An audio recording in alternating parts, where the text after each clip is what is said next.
வணக்கம் சகோஸ், எல்லாருமே நல்லா இருக்கீங்கன்னு நினைக்கிறேன். நானுமே ரொம்பவுமே நல்லா இருக்கேங்க. நம்மளோட சேனல்ல டிஎன்பிஎஸ்சிக்காக ரிவிஷனுக்காக லாஸ்ட் மினிட்ல இம்பார்ட்டன்ட் பாயிண்ட்ஸ் எல்லாமே டாபிக் வைஸ் பார்த்துட்டு இருக்கோம். அதுல 12th எத்திக்ஸ்ல ஏற்கனவே ஃபர்ஸ்ட் லெசன் பார்த்தாச்சு. பார்க்காதவங்க நம்மளோட பிளேலிஸ்ட்ல செக் பண்ணி பார்த்துக்கோங்க. இப்போ செகண்ட் லெசன் பார்க்கலாங்களா? செகண்ட் லெசன் டாபிக் என்ன கொடுத்துருக்காங்கன்னு பாருங்க. வேற்றுமையில் ஒற்றுமை.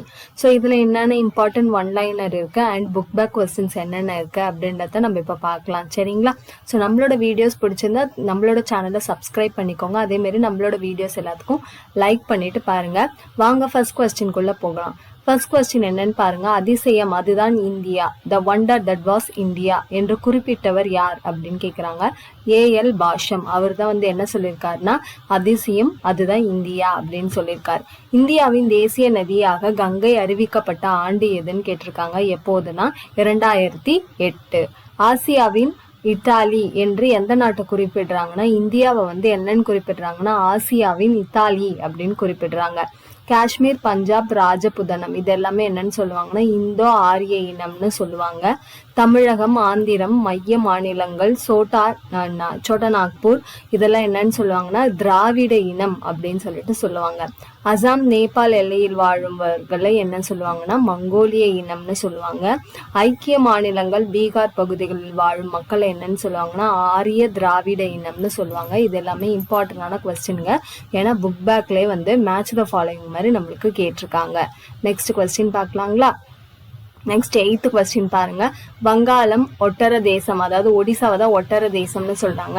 அங்க வாழக்கூடிய மக்கள் என்னன்னு சொல்றாங்கன்னா மங்கோல் திராவிட இனம் அப்படின்னு சொல்லிட்டு சொல்றாங்க. மராட்டிய பகுதி, சிந்திய வடமேற்கு எல்லைப்புறத்தில் வாழும் மக்களை துருக்கிய ஈரானிய இனம் அப்படின்னு சொல்லிட்டு சொல்றாங்க. இனங்களின் அருங்காட்சியகம் இந்தியா என்று குறிப்பிட்டவர் யாருன்னா வின்சென்ட் ஆர்தர் ஸ்மித். இவர் தான் என்ன சொல்லியிருக்காருன்னா இனங்களின் அருங்காட்சியகம் இந்தியா அப்படின்னு சொல்லியிருக்கார். Language is the vehicle of communication அப்படின்னு குறிப்பிட்டது யாருன்னா அபேர் குரோம்பி. PLSI அப்படின்னா peoples linguistic survey of India கடைசி 2011 ஆண்டுல எடுக்கப்பட்ட போது கிட்டத்தட்ட 780க்கும் மேற்பட்ட மொழிகளை இந்தியாவில் இருக்க மக்கள் பேசி வரதா அந்த இன்ஃபர்மேஷன் சொல்லியிருக்காங்க.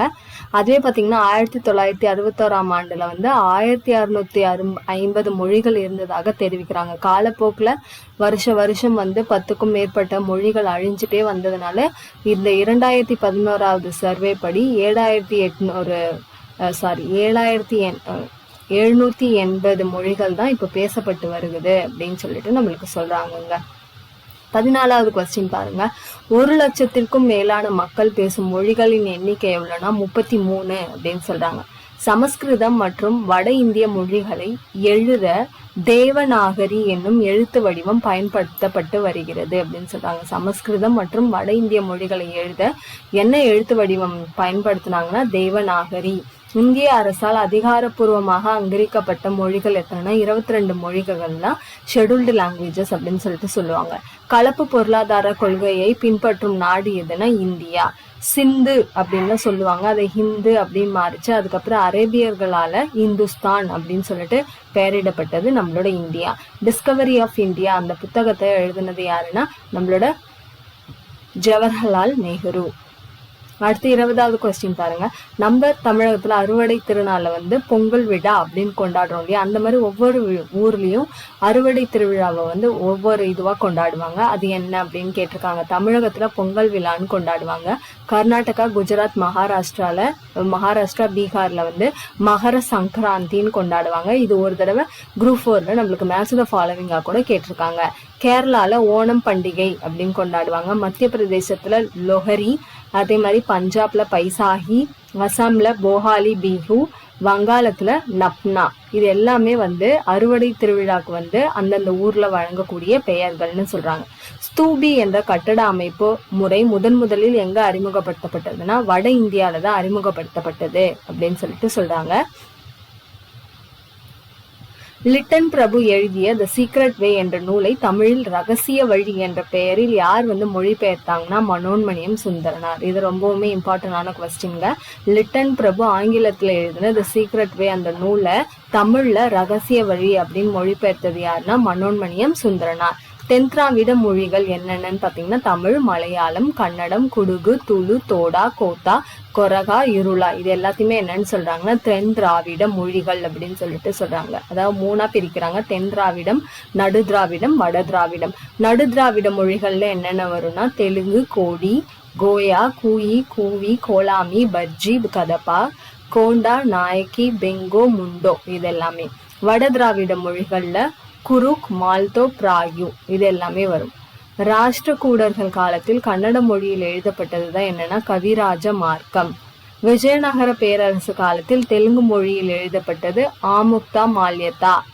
ராமாயணம் வடமொழியில வால்மீகி எழுதியிருக்காருங்க. ஹிந்தியில துளசிதாசர் எழுதியிருக்காரு. தமிழ்ல நம்மளோட கம்பர் எழுதியிருக்காரு. இது எல்லாமே இம்பார்ட்டன்ட் தான். இந்தியாவுடைய தேசிய பாடலை யார் எழுதினதுன்னா பங்கிங் சந்திர சேட்டர்ஜி. அவர் எழுதின வந்தே மாதரம் பாடலை தான் நம்ம தேசிய பாடலா இன்னுமுமே வச்சிருக்கோம். 30வது கொஸ்டின் பாருங்க. தேசிய கீதம் யார் எழுதினதுன்னா ரவீந்திரநாத் தாகூர் எழுதின ஜனகண மன. ஜனவரி 12ஆம் தேதியை நம்ம என்னன்னு கொண்டாடுறோம்னா தேசிய இளைஞர் தின விழா. அது யாருடைய பிறந்த நாள்னு பாத்தீங்கன்னா சுவாமி விவேகானந்தருடைய பிறந்த நாளை தான் தேசிய இளைஞர்கள் தின விழாவா ஜனவரி 12ஆம் தேதி நம்ம கொண்டாடுறோம். உலக நாடுகளின் பரப்பளவில் 7வது மிகப்பெரிய நாடு எதுனா இந்தியா. தமிழ்நாடுனா நெல், குஜராத் பருத்தி, கர்நாடகா காபி, அசாம் தேயிலை.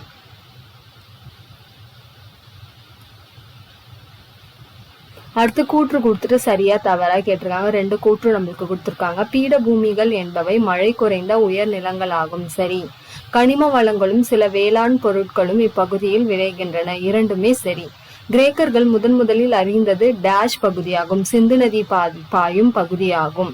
அக்டோபர் 2 என்னன்னு சொல்றோம்னா காந்தி ஜெயந்தி. நவம்பர் 14 குழந்தைகள் தின விழா. ஜனவரி 12 தேசிய இளைஞர் தினம். செப்டம்பர் 5 ஆசிரியர் தினம். ஸோ 12th எத்திக்ஸ் செகண்ட் லெசன்ல இவ்வளவுதாங்க இம்பார்ட்டன்டான கொஸ்டின்ஸ் இருக்கு. இதுக்கு ரிலேட்டடா ஏதாவது டவுட்ஸ் இருந்தால் கண்டிப்பா நம்மளோட கமெண்ட் செக்ஷன்ல கேளுங்க. அண்ட் நம்மளோட பிளேலிஸ்ட்ல இன்னும் நிறைய வீடியோஸ் போட்டிருக்கோம். இன்னும் எக்ஸாம் ரிலேட்டடா வேற ஏதாவது டாபிக் வீடியோ வேணும்னாலும் கேளுங்க. தேங்க்யூ ஃபார் வாட்சிங்.